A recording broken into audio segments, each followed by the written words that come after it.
Hi folks, I'm solving Leetcode's top 150 questions and that's all you need for your coding interviews. In this video, we'll be solving 57 insert intervals. We are given this non-overlapping intervals which represents the start and the end, and it is sorted in ascending order by the start element, and we have to insert this new interval in our intervals such that it is still in sorted order. And it is also mentioned that we don't need to modify the intervals in place, we can return a new array itself. If you see this example, we are given these two intervals, so it will be represented as this is 1, this is 3, and this is 6, and this is 9. Then there is this 2 and 5 which we will have to insert. So overall this will become our 1 to 5. Then this is what we will be returning. Now let's take this example here. Let's just say we have a new interval which ends at 1. Then it should be stored prior to this 2 right here. For this case, we don't even need to check other elements because we know since this is a sorted interval, so from here itself we can return it. Or there could be a case where it could be in between these elements, or there could be a third case where the start, let's just say this is 9, so the start is greater than our end of the very last element, so in that case it will be at the very end. We will handle all of these cases while iterating through our sorted intervals. Let me quickly show you how we can do that. As it was mentioned in question that we can utilize a new result variable for this, and let's start iterating through our intervals. So the very first case, if the end of the new interval is smaller than intervals at last element, then in this case we will push the new interval to our result, and we can directly return it from here by appending our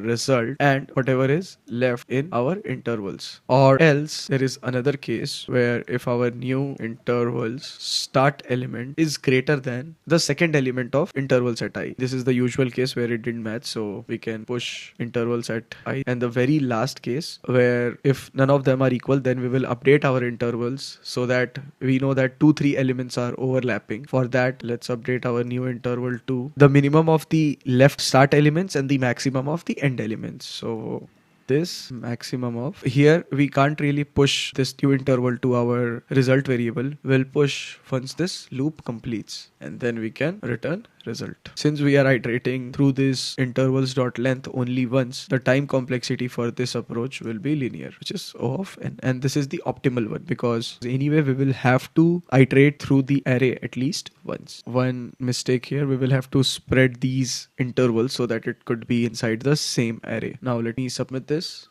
It does work. I hope you found this video helpful. If yes, you can consider liking this video and subscribing to the channel. I post these videos daily, and thank you so much for watching.